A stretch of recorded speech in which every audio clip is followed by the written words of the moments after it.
सबसे पहले धर्मेंद्र जी आपसे बात शुरुआत करते हैं।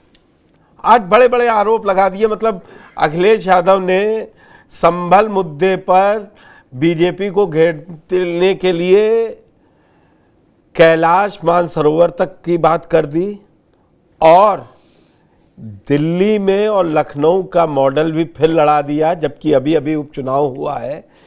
दरअसल अखिलेश चाह रहे थे कि किसी तरीके से ये मैसेज जाए कि संभल वाले मुद्दे पर मुसलमानों के लिए जो काम अखिलेश कर रहे हैं वो कोई नहीं कर रहा।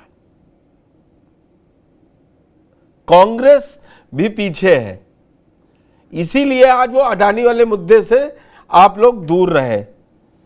आपको संभल पर पूरा साथ मिला। उज्जवल रमन सिंह ने भी संभल हिंसा पर बोला संसद के अंदर, लोकसभा में। लेकिन क्या ये आतुरता है क्या इस समय इतना कि अल्पसंख्यकों के साथ खड़े होकर या मुसलमानों के साथ खड़े होकर क्यों बीजेपी समाजवादी पार्टी दिखना चाह रही इस समय?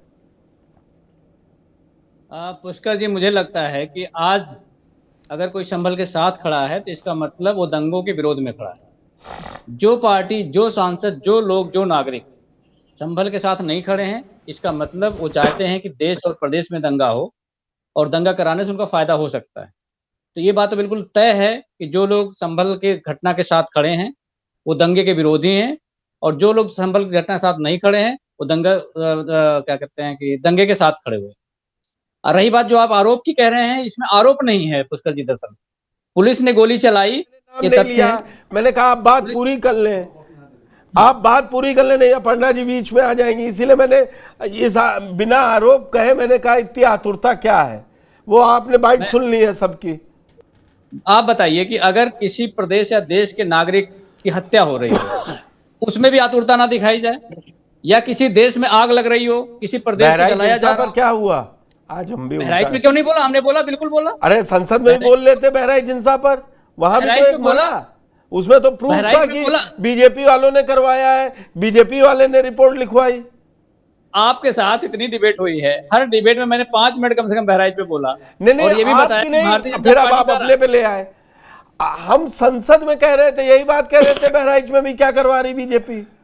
अब तो 37 सांसद लेके पूरा संसद उखाड़ देंगे। 37 तो बहुत है, बहुत दिन बाद पहली बार मिले समाजवादी पार्टी को। लड़ने वाली पार्टी है। ये जन समर्थन और लोगों का जन विश्वास है कि समाजवादी पार्टी में इतना बड़ा विश्वास दिया और देश की तीसरे नंबर की सबसे बड़ी पार्टी बनाया। उसकी भावनाओं पे खरा उतरने के लिए समाजवादी पार्टी हर दिन संघर्ष कर रही है। आपने भी देखा होगा, अगर पूरे देश की राजनीति को आप उठाकर देखेंगे तो भारतीय जनता पार्टी के कुरीतियों से अगर कोई संघर्ष कर रहा है तो समाजवादी कर रही है। वो चाहे आपके भ्रष्टाचार के मुद्दे पर हो, चाहे रोजगार के मुद्दे पर हो, चाहे किसानों के मुद्दे पर हो, और चाहे देश में आगजनी और इस तरह से हिंसा करने के मुद्दे पर हो। सदन से लेकर के सड़क तक समाजवादी पार्टी ही लड़ रही है। भारतीय जनता पार्टी की जो मंशा है, सौहार्द में वो जयते खोदो अभियान जो चला रही भारतीय जनता पार्टी, ये देश की जनता और देश के लोग बाखूबी समझ रहे हैं कि अपने किस नाकामी को छुपाने के लिए भारतीय जनता पार्टी ने इतना बड़ा कांड करने का भी दुस्साहस दिखा दिया है। लेकिन इनको ये नहीं पता है कि लोकतंत्र में जनता मालिक होती है और जनता की वोट की चोट से कोई बच नहीं पाया आज तक।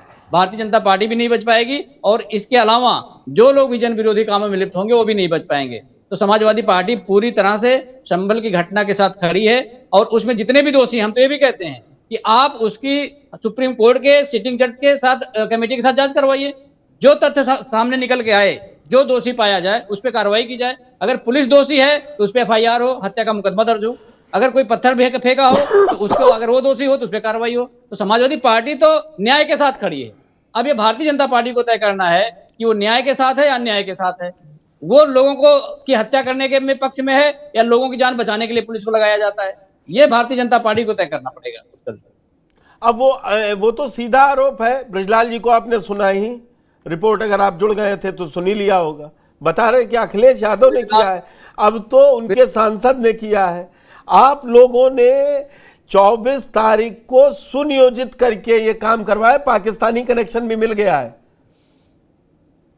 फिर वही मैं कह रहा हूँ, भारतीय जनता पार्टी का बड़बोलापन इतना ज्यादा है कि मुझे लगता है राकेश त्रिपाठी पाकिस्तान के रहने वाले हैं। उनको पहले सूचना मिल जाती है। सुन लीजिए, उनको पहले सूचना मिल जाती है। आप मुझे बताइए, सीमा सुरक्षा क्या कर रही थी?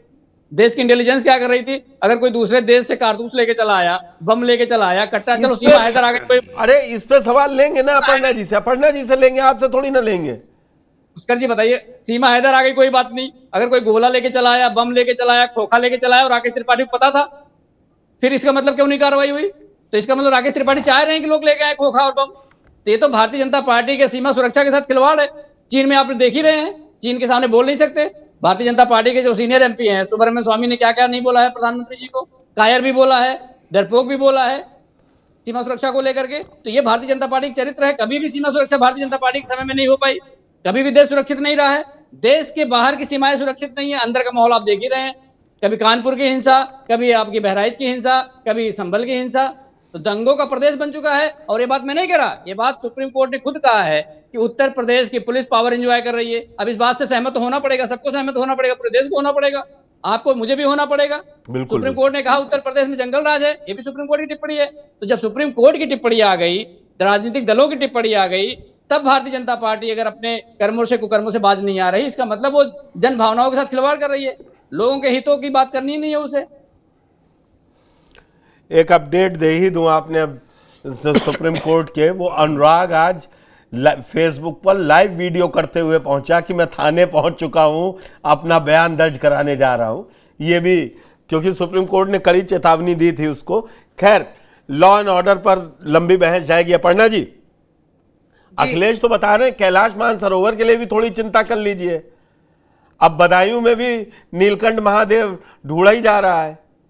कितना है प्लेसेस ऑफ वर्शिप एक्ट पर बीजेपी का क्या स्टैंड है 1991 वाले? मैं अब बहस उसको वहां से शुरू करूं, क्योंकि नहीं तो फिर वो संभल हिंसा किसने करवाई वहीं रह जाता है। बिल्कुल। तो प्लेसेस ऑफ वर्शिप एक्ट जब बना था तो कांग्रेस ने बनाया था, सबको मालूम है किन परिस्थिति में बना था और क्यों बनाया गया था, ये भी सबको मालूम है। अपनी राजनीतिक विरासत बचाने के लिए किया गया था, ये भी सभी को मालूम है। एक वोट बैंक की राजनीति के लिए किया गया था, ये भी सबको मालूम है। खैर, जब वो बन गया तो बीजेपी भी वहां थी, बीजेपी ने हस्तक्षेप करने की कोशिश की, लेकिन वहां नहीं बात बन पाई। लेकिन जब से ये 2022 में एक ओरली ऑब्जर्वेशन दिया है माननीय सुप्रीम कोर्ट ने, तब से लोगों को ये रियायत मिली है कि अपने जो विचारधारा है, अपनी जो पूर्वजों की विरासत है उसको बचाने का, या हमारे पूर्वज कौन थे, हम क्या पूजा पाठ करते थे, हमारे वंशज कौन थे, हमारे माता पिता कौन थे, हम किसकी आराधना करते थे, हमें एक अपने विचारों के बारे में जानने की अनुमति दी गई और सर्वे की बात कही गई थी ओरली। तो इसमें सुप्रीम कोर्ट और भारतीय जनता पार्टी का, देखो Bharatiya Janata party supreme court और संविधान के हिसाब से चल रही है और उसी की बात मानी जाएगी। जो भी सुप्रीम कोर्ट तय करेगा वो बात मानी जाएगी, जो भी निचली अदालत तय करेगी वो अदालत मानी जाएगी, जो भी हाई कोर्ट तय करेगी वो बात मानी जाएगी। हालांकि आप समाजवादी पार्टी वाले लोग कह तो बहुत रहे थे कि आप चले जाते हैं हाई कोर्ट, लेकिन आपने ये तो बाद में बताया ना कि फ्रंट फुट पर तो पहले बता दिया होता कि सर्वे 19 को हुआ था। आपको अगर इतनी ही सूचना थी कि वहां पर प्री प्लान कर रही है बीजेपी, तो आप जरा सामने आके बता देते कि बीजेपी दंगे की प्लानिंग कर रही है, जरा आप समझ जाइए, और आके आप ट्विटर पर लिख देते। आप तो ट्विटर के बहुत बड़े खिलाड़ी हैं। खैर, भारतीय जनता पार्टी कोर्ट की अवमानना नहीं करेगी और ये जांच का विषय है, इसलिए कमेटी बना दी गई है। कमेटी में 3 लोगों के बाकायदा हस्तक्षेप हो रहे हैं। जब तक कोई जांच नहीं आती, इस प्लेटफॉर्म पर मैं आपके सामने कुछ बोल दूं, ये भी ठीक नहीं, क्योंकि अभी 400 लोगों की शिनाख्त की गई है। कौन है वो लोग? अखिलेश यादव जी के अनुसार वो जो पत्थरबाज हैं, वो जो नकाबपोश हैं, उनको तो उन्होंने बता दिया है कि वो तो भाई बहुत ही समाज के सुशोभित और सुशोभित करने वाले व्यक्ति हैं, उनको तो ऊपर पुलिस ने प्रहार किया है, उनकी तो कोई गलती ही नहीं है। और आज संसद में अखिलेश यादव जी ने एक बात और बोली थी कि इतने बाद कई बार उन्होंने खुदाई का जिक्र किया। माननीय अखिलेश यादव जी संसद के माध्यम से क्या जनता को बहलाने को और फुसलाने का काम कर रहे थे? क्या आप अभी भी आप लोगों को, क्या आप नैरेटिव सेट कर रहे हैं कि वहां पर सर्वे नहीं, वहां खुदाई होने वाली थी? आपने कितने बार खुदाई का जिक्र किया? आप इतने बड़े नेता हैं, मैं आपसे ये अपेक्षा तो नहीं करती थी कि खुदाई तो वहां न तो अयोध्या में हुई है, न खुदाई यहाँ संभल में हो रही थी, खुदाई तो हुई नहीं, सर्वेक्षण हुआ था, सर्वेक्षण चल रहा था। मेरे साथ 2 वरिष्ठ पत्रकार और अयोध्या में बिना खुदाई के निकल के आया है एसआई की, कैसी बात आप कर रही हैं? एक सम्मानित, मतलब खुदा, आप आरोप खूब लगाइए अखिलेश यादव पर, मैं उसमें कोई टिप्पणी नहीं कर रहा हूं, लेकिन क्या बिना जांच के, सुप्रीम बिना कोर्ट खुदाई ने के रोक लगा अवशेष? दी थी, उसके बाद खुदाई नहीं हुई थी। बाकायदा एक मशीन के माध्यम से नीचे उस मशीन का भी मुझे नाम याद नहीं है, लेकिन सुप्रीम कोर्ट की रोक के बाद खुदाई वहां नहीं हुई। मैं ये मेंशन कर रही थी। मैडम पूरा मेरे साथ म्यूजियम बना है भाई। पूरा स्ट्रक्चर एसआई की रिपोर्ट में जो 1672 पन्नों में, मेरी अब बात सुनिए फिर मैं आपको शिक्षा नहीं दे सकता, आप प्रवक्ता हैं, लेकिन एसआई ने रिपोर्ट कहा नीचे वो मिले हैं कि महल जैसा नुमा था, खंबे थे। उसी आधार पर 2010 में हाई कोर्ट ने ये बंटवारा करके दिया था कि ये रामलला का है, ये चबूतरा, ये तीनों उसके आए, रामलला विराजमान और चबूतरा। फिर बाहर निकला, वही सुप्रीम कोर्ट में सुनवाई हुई और उस पे आप कह रही हैं अयोध्या में कोई खुदाई नहीं। और जो वो, और सुनिए, मेरी बात को गलत तथ्य गलत पेश कर दिया। देखिए मैंने क्या कहा कि वहां जो पहले हुआ था उस पर सुप्रीम कोर्ट ने जब रोक लगाई, उसके बाद वहां कोई भी इस तरीके की वो नहीं हुई थी, और ये जो मसले थे वो पहले हो चुके थे। अपर्णा जी, एएसआई का मसला पहले हो चुका था। मैं ये कह रही हूँ, एक कड़ा सच आपकी पार्टी के साथ हमेशा रहेगा। खैर अब आप मेरी पूरी बात वो सुनने दीजिए। स्ट्रक्चर गिरने के लिए एक दिन की सजा काटी है सुप्रीम कोर्ट से। अब माननीय कल्याण सिंह जी रह नहीं गए हैं, तो मैं वहां पे पूरी बात कर लेने दीजिए, फिर मैं आपको बताऊं।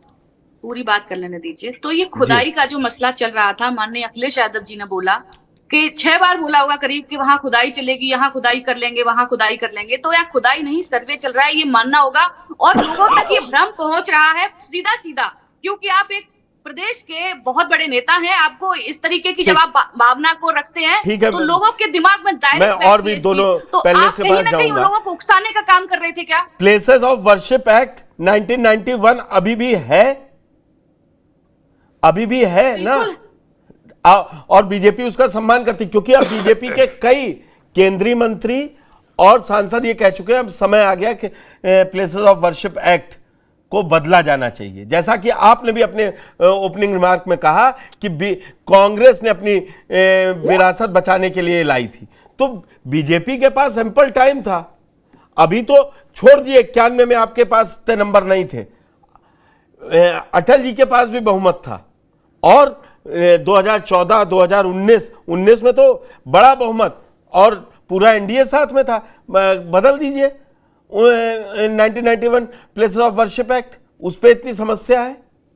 देखिए समस्या भाई 1991 वर्शिप एक्ट से जिन लोगों ने बयान दिया है, आप उनसे क्वेश्चन कर सकते हैं। मैं आपको भारतीय जनता पार्टी का पक्ष रखने के लिए बैठी हूं और मैं उनका पक्ष रख रही हूं। और अगर किसी ने इस तरीके की बात बोली है तो डेफिनेटली उनके हिसाब से बदलने की जरूरत होगी तो बदलना चाहिए, लेकिन मैं अपनी बात विचार रखती हूं। आपने भी वही बताया ना कि जो भी शीर्ष नेतृत्व है वो यही कह रहे हैं। माननीय सुन लीजिए, शीर्ष नेतृत्व ये कह रहा है कि सुप्रीम कोर्ट और अदालत सर्वोपरि है, संविधान हमारे लिए सर्वोपरि है, हम उसके साथ खड़े हैं, दंगाइयों के साथ नहीं खड़े हैं, पत्थरबाजों के साथ नहीं खड़े हैं, और जो लोग इस तरीके के कृत्य कर रहे हैं उनके साथ नहीं खड़े हैं, जो कोर्ट को नहीं मानता उसके साथ नहीं खड़े हैं। सीधा सिंपल सा सवाल।